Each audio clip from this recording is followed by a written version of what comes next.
Hey, Dirt Farmer Jay here from dirtfarmerjay.com. Has the time come to replace those gas struts on perhaps the back of your car or your toolbox? It's not that difficult to do if you know a few things. Stay tuned and I'll show you how.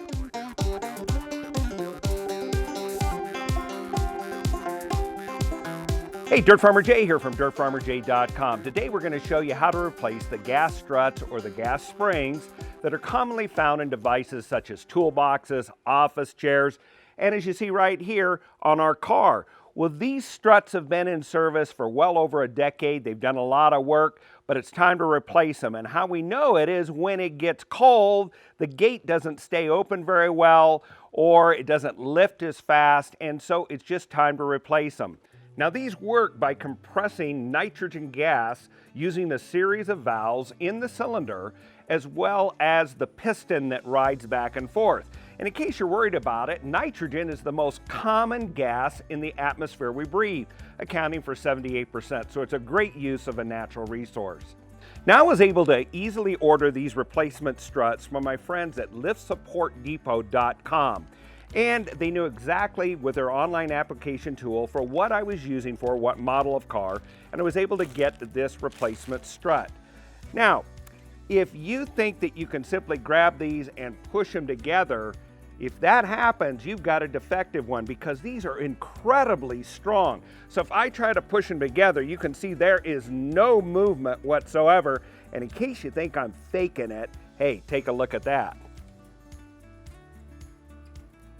All right, well, let's get to work. The first thing you need to do is work safely. And the way we do that is by putting a step ladder under this lift gate. Now, you can get really deceived easily about how heavy this tailgate is, because if you're like me, you've gotten used to those gas struts doing most of the work, and you think, oh, this is maybe 15, 20 pounds. If you pull those gas struts out and let this go, it'll slam so hard that it'll probably break the glass. And if you're under it, let me assure you, you won't like the results. So the first thing you got to do is make sure that once we are removing those gas struts, that this tailgate will come down on there and not travel down any further. I'm going to use this replacement strut as an example so you can clearly see the clips that are on the ends of the piston and the base of the mount here. So the first thing we need to make sure is that the weight of the tailgate is being supported by the ladder. So I'm going to lower it down onto there, make sure that's setting there. Then we're going to go ahead and move back the retainer clip on the worn out strut. Here we go.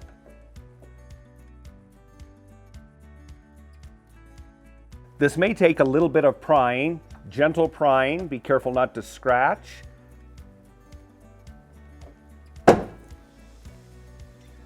Sometimes the clip is going to bounce back in there. Simply rework it again and move it back out of the way until you get it to stay. And there you go. You can see that now both the ball studs are exposed. There's the first one, the second one up there. When we're at this stage, why don't we take opportunity to put a little bit of grease on those ball studs so that they'll operate and be in service for a long time. I recommend some kind of high viscosity grease instead of a spray lubricant like WD-40 or a silicone. This will stick and it'll serve longer. So let's go ahead and put a little bit of a dab on both of those balls.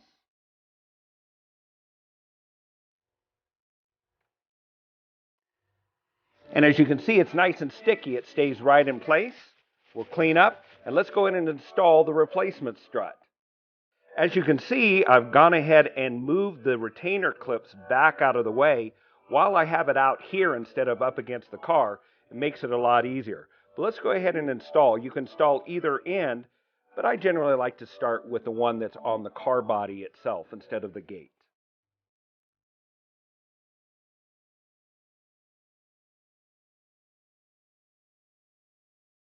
So you can see the retainer clip is now holding it so it can't come off.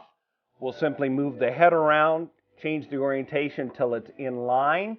And at this point, you're going to take your other hand, raise the gate until it aligns, push on the strut like this, and then move the retainer clip until it comes into place.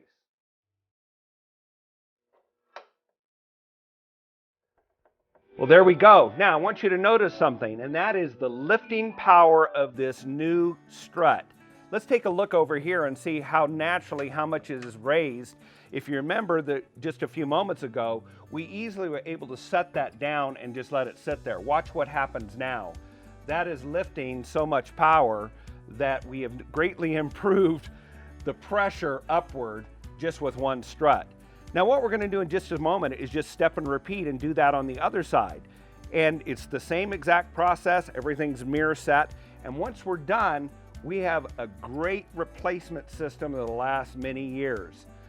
Well, our friends at LiftSupportsDepot.com provided this great little instruction sheet that I actually used to walk through this. I want to give them credit where credit is due, but wherever that you purchase this from, they're likely to provide the same sort of thing. As a courtesy, we'll go ahead and provide the PDF of this nice sheet and their website address down in our description. We really like the product. We think you'll like it too for whatever application you're going to use it for.